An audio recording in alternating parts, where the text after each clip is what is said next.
Shalom Akim, Shalom Akwathiam. Call Halal Yahweh, Bahashem, Yahweh Shai, Bahashem, Rakak Radash, and double honors to the apostles and the elders of Great Millstone. We needed to hide. I was taking the time to re-listen and revisit this man's dream here that he had regarding the MOTB. All right.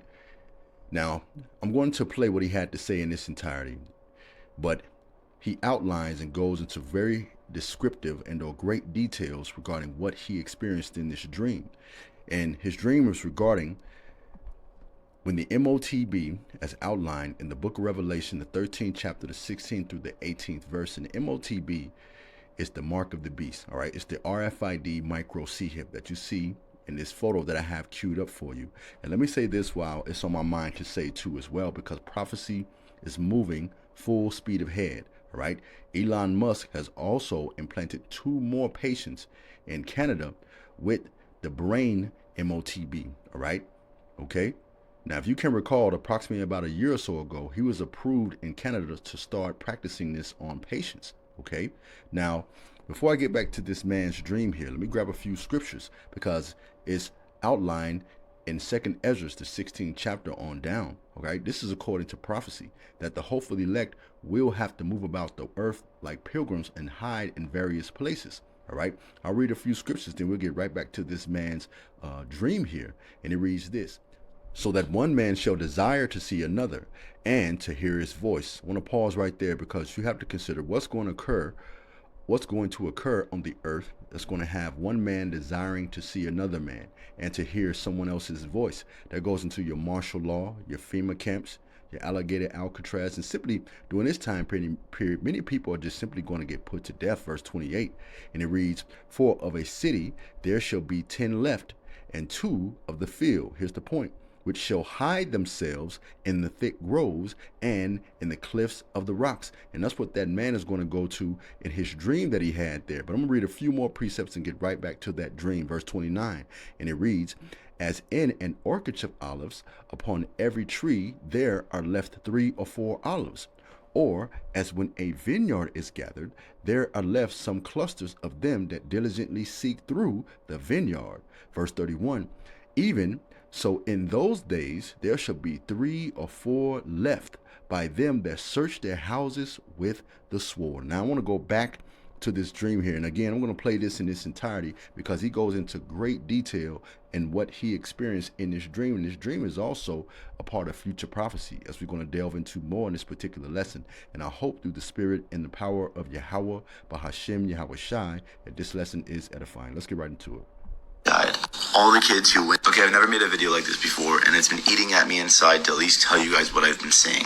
I feel like last night God gave me a dream about the mark of the beast, and it was kind of a doozy. It was kind of scary. But I will tell you as best as I remember, because it gets a little intense, but bear with me. So I was in a classroom, I was in a school setting or something like that, and I remember the teachers came to us saying that we had to get this quick little surgical system inserted because it was the only way to stay a part of society, because if you don't, it's basically like an automatic way of declaring yourself as an full-out criminal, like you're the worst of the worst and they gotta get you. And automatically I knew what it was and I knew not to get it, and I was telling certain kids like, yo, don't get it, like if whoever I could talk to quietly and just be like, don't do it. And so we all had to walk from our classroom to the place to go get it done. As we were walking to that room, me and a few other kids just like took off into a certain direction and tried to start like hiding, like just we needed to hide. We knew we needed to hide. All the kids who went into that room I never saw again. Anyways, me and the kids who decided to run away were hiding in like the darkest corners and attics and crawl spaces of the building, of the facility, to, you know, not get caught, not get found, because if they found us, we knew it would be bad. Anyways, a little bit of a fast forward. I'm sitting in a room and I see an officer walk in with his daughter. And this does get a little graphic. I'm sorry if it freaks anybody out. But they were both talking to each other, and I could tell he's like trying to calm her down or something. And in comes a few more officers, and they ask him, like, why didn't you do it? Like, why didn't you take the system? And before he even really could respond, they pew-pewed both of them in the heads. Bam, done. And me and like one or two other kids are sitting in these like rafters, like dark corner of the roof, watching this happen and realizing that if they catch us, that we are gone. We are Dunyan rings. There's nothing to do about it. And it started getting really intense from here because it's a life or death situation at this point. So for hours, we are sitting in these corners of the rooms trying to hide and pretend like we're not there and, sneak around. And, whenever a new person walks in the room and starts to search our area, we had to kind of keep going and hiding. Basically a big game of cat and mouse. Fast forward a few more hours, it's already nighttime. There's no one in the facility other than officers looking for me and the other kids. And we all knew that if they catch us, we're done. We knew we needed to escape the facility, but there was not much we could do to get there, especially while there's people walking around. There was a few moments where I almost got caught along with a few other people, and the only thing that I could do, the only thing that I knew to do was to get the guy before he got me. So, whatever was nearby, clunk, that's the only thing I could do. In which we kept running and hiding, trying to, get away from these guys and just make sure we didn't get caught.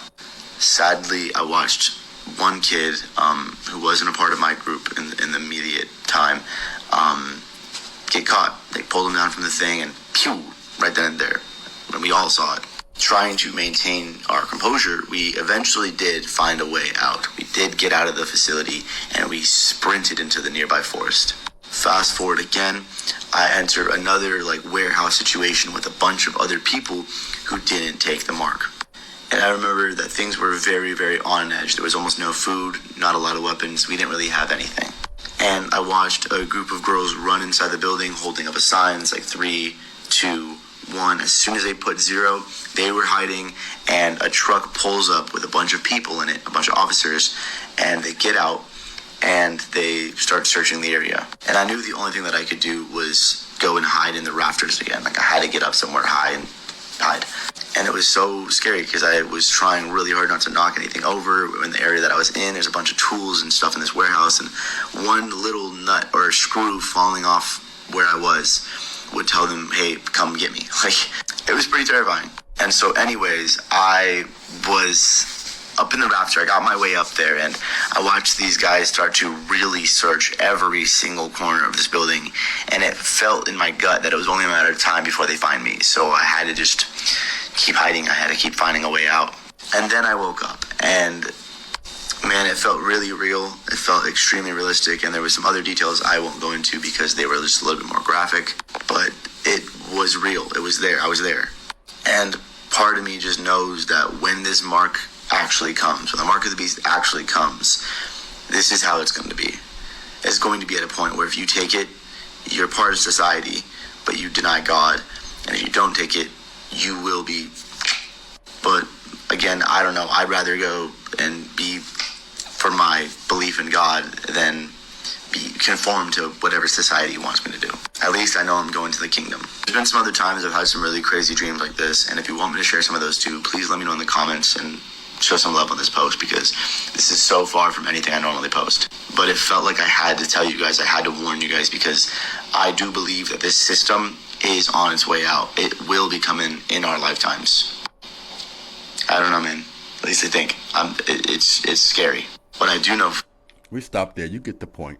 But what happened with this man is outlined in Joel chapter 2, verse 28, and it just simply reads this: and it shall come to pass afterwards, I will pour out my spirit on all flesh, and your sons and your daughters shall prophesy, and your old men shall dream dreams, and your young men shall see visions.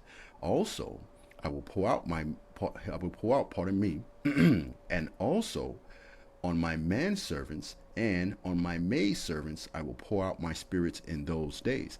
You see, and this man here, he could be potentially a speckled bird Israelite, okay? Because it's not about how we look, but it is about lineage, right? The man needs to cut his hair, but nevertheless, let's come out of this and let's go to the book of 2nd Ezra, the 16th chapter, in the 35th verse on down, and it reads, hear now these things and understand them, ye servants of the Lord. All right.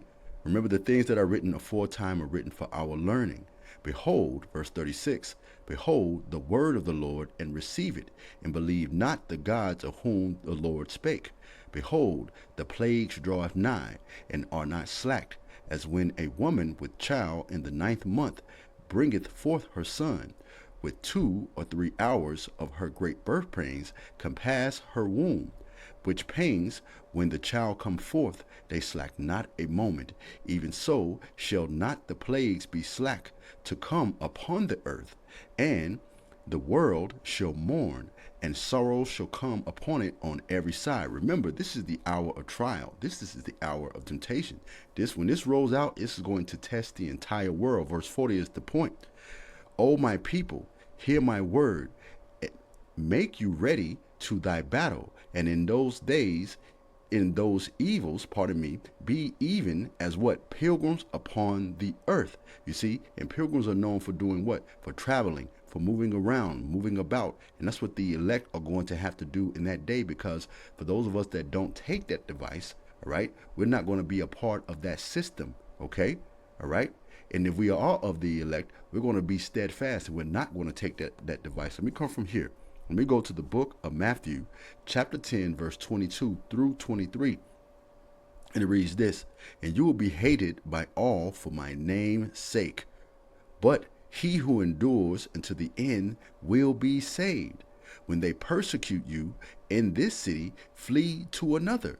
For surely I say to you, you will not have gone through all the cities of Israel, before the Son of Man comes. And how are we going through all the cities of Israel now? By way of the internet.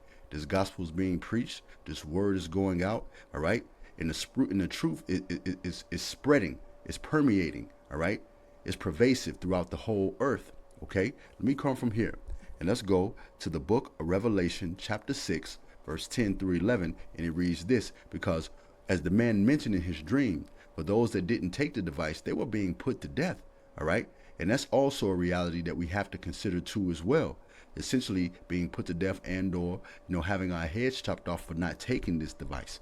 And how do we know this to be true? It's outlined in Revelation, the 6th chapter, in the 10th through the 11th verse, and it reads, And they cried with a loud voice, saying, now this is the elect that have passed away on this side, and now they're before the throne of the Lamb, and they cried with a loud voice, saying, How long, O Lord, holy and true, doest thou not judge and avenge our blood on them that dwell on the earth?